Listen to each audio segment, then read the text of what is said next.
They just shot me with a rubber bullet just for yelling at them. Were you up on the Capitol steps, sir? No, I was right down below. They just shot me with a rubber bullet for nothing. Absolutely nothing. This was Exhibit 10 in the case against Florida's Robert Palmer.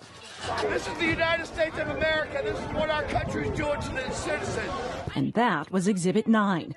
8 and 7 are closed-circuit Capitol video camera recordings Scripps News obtained, showing Palmer wearing that same American flag jacket, picking up a pole and launching it. In Exhibit 5, you can see Palmer in the lower right corner of this Getty Images video. Here's another view, Exhibit 4. That's when he launched a piece of plywood at police.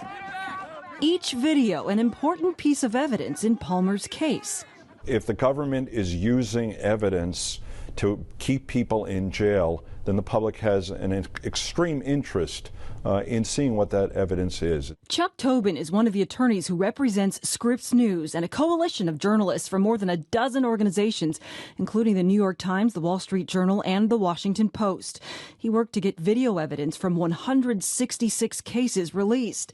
This happened despite pushback in some cases from government officials who feared video recorded inside the Capitol could reveal secret security information. It's important to transparency, it's important to the process, it's important to a full understanding of what these people allegedly did on January 6th.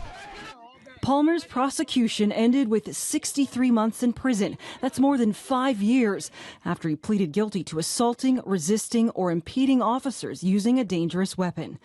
That's him in Exhibit 6, retrieving a fire extinguisher, and in Exhibit 1, spraying and then throwing the device at police. Scripps News shared the footage with Palmer's friend and spiritual mentor, Michael Battenberg. I was disappointed at the decisions that he made, but then again, I was disappointed when I heard what he did. It's just when I saw what he did, I was even more disappointed and sympathetic for those that were trying to do their job. Battenberg had written a character letter on Palmer's behalf in 2021 before ever seeing the video. He called him a good man with a good heart who got caught up in the media and emotional hype. Video is video, and it's exactly what happened, and I think it would give people a lot better understanding of exactly what happened as it was taking place, and allow them to make their decisions based on what they're seeing and not just what they're hearing.